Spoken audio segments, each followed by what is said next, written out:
I totally got it on camera, bro. You can cancel me. Dude, you're canceled. That's not good. All right, son. Check this fire out, man. I I love that. One of those just to put in my room. No, that love these little be a fire so hazard. it's literally burning alcohol. Just because everyone's gonna ask what that is. The two people that see this. What is it like ask. called? What is it actually like called though? There's different brands, but they're on Amazon. Concrete fireplace. Tabletop fireplace. Look, tabletop. Just grab it. Yeah. Just go get your own. Don't ask me Just go where I got mine. That's like stopping someone on their way, like when they're going to their seat from the buffet. Yeah. Where'd you get that? Google it. Right there. Yeah, it's like we're at we're at Shoney's, Martha. Our world is so social media. Like, just pull out your phone. What is this? Yes, like literally Google Photos. You'll find it. Like way faster. Take a screenshot of this. Zoom in on that. Screenshot it again or crop this in. What is this? Look it up. There, you'll find it right there. Dude, all right, Josiah, let's go. Rant about Nordic and Spruce podcast, first episode. Take us away. I love it. So we did a Q&A post on Instagram just to see if you guys have some questions. And our man, William Smith, is the only one that sent us some questions. So thank you. Shout out to you, man.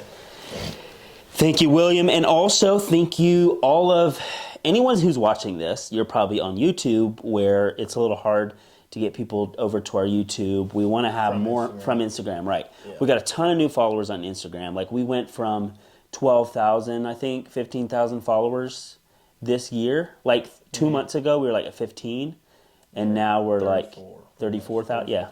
Yeah, so it's like great growth. A lot of new people on here. Hopefully we can answer some questions. And we've been answering these questions all along, like in comments and direct message. Yeah. But like we'd like to answer them in this podcast. Because there's going to be a lot of people that have the same exact questions. Yeah. Why not just hop over to the podcast and listen to us?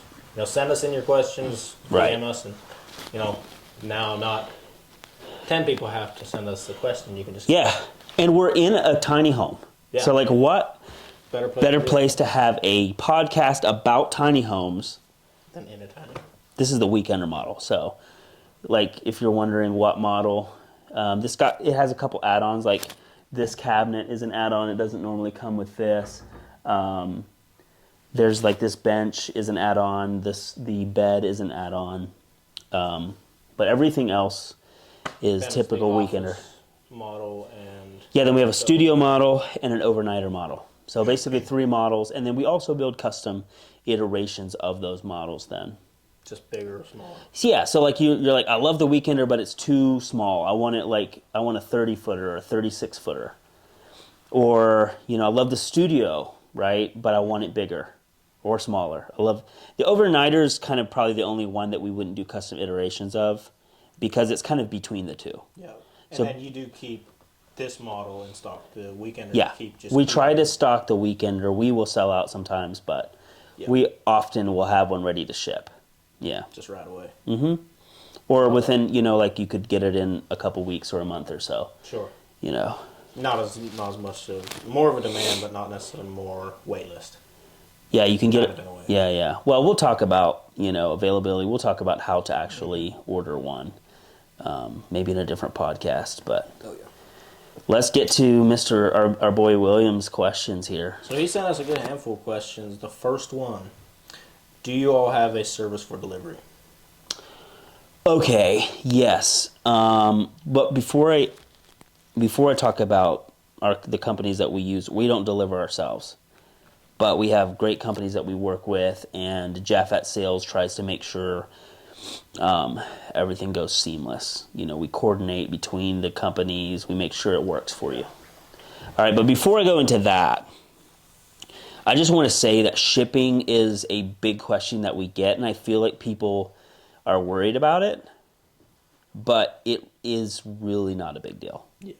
Because these are on trailers, they're very mobile. They're very heavy because they're built like a tank, but they're otherwise like a camper, right? Oh, yeah. So if you have... So simple as a camper, but as structurally sound as a house. Heavy duty.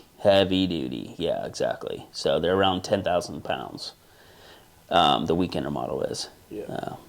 So, shipping, honestly, I just like to tell people, shipping isn't a big worry.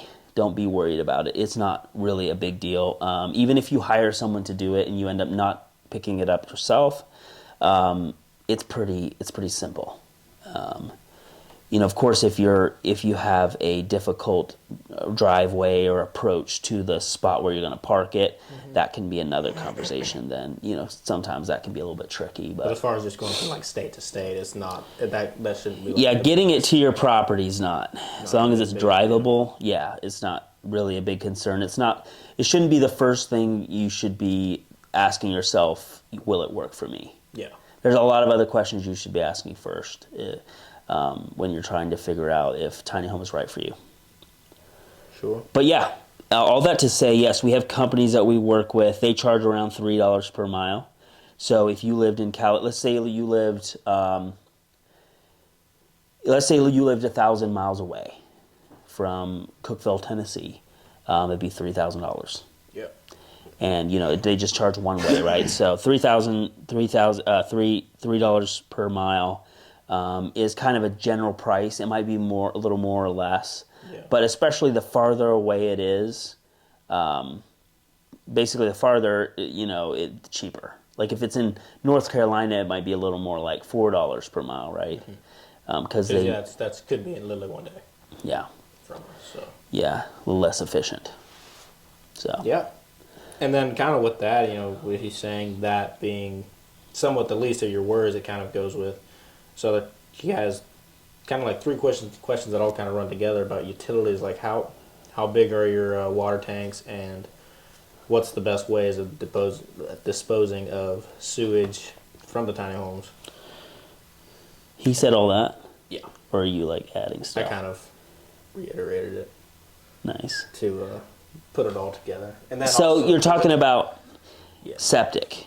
And hookups, and so full electric. And stuff yes, like that. So kind of a simple way of thinking about that is basically it's like a traditional house on the inside.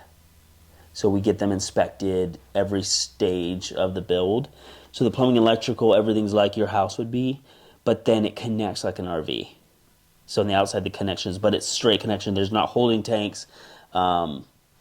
Like a camper would have. Yeah. So you can park it at an RV park, great. Works. Hook up. Yeah, just hook it up, yeah.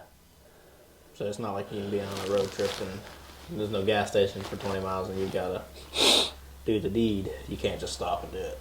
Right. So do the deed. Do the deed. Yeah.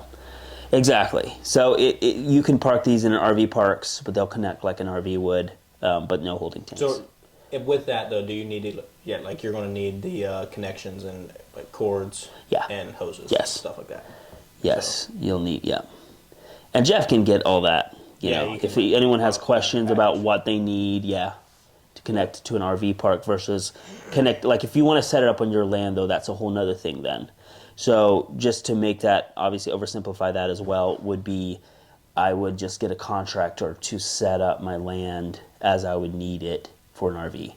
Sure. So you'll need a septic system, you'll need water, and you'll need power. And there are some alternatives to that. Like there's some alternative systems, like we can install a composting toilet. You could connect solar for the power. You could have a holding tank for water. But at the end of the day, you're probably better off going with spending a little bit more and just going ahead and connecting everything. Just directly as it should be, getting a septic system, getting fresh water in, getting power in. Yeah. And then the power is a 50 amp service. Yeah, that was the next question here. Yeah, so the power is 50 amp, but go ahead, what was the next question? It was, does it take full power?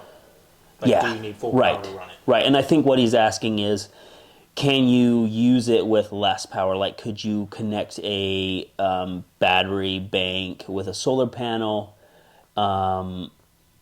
Or say could you connect a generator to it, like a little EU generator or something like that? And yes, you absolutely can do that. You could connect a little generator or a solar panel. You would just not be able to use everything. Like you wouldn't be able to use the water heater.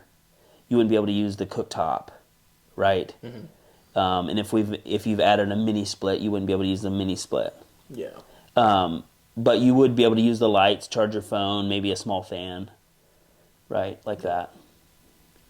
But yeah, you'll definitely need more power. But if it's just a short-term thing, then yeah, like say you wanted to stay in over, just stay in overnight. Yeah, just easy hook up to it. And it's very easy to change that water heater over to a gas too. Everything's exposed, so if you wanted to switch over to a propane stove and a propane water heater to make it more off-grid, we can do that as an added-on option as well. Sure. Well, that's all he had. Okay. So well, that's a good wrap. That's a wrap for the first podcast. We got these very complicated questions answered, honestly. Thank you guys for watching. Hopefully, send in your questions. Send in questions, comment questions, subscribe. Probably back with another next week. Or next week already? Okay. Why not? Why not? Yeah. If you guys love this and love and need questions and answers, come on. Yes. And Josiah is my cousin, by the way. And you live how far from here? 2 miles. 2 miles from here. If yeah. 2 miles. Yes. So it's just like outdoorsman, entrepreneur, solopreneur. Yeah. So that'll work. Okay. Very exciting. First podcast of many. This is going to be on YouTube. Yep. Exclusive. So not on Spotify. Go subscribe to the Nordic and Spruce YouTube channel. Yeah. And then follow us on Instagram. So peace out.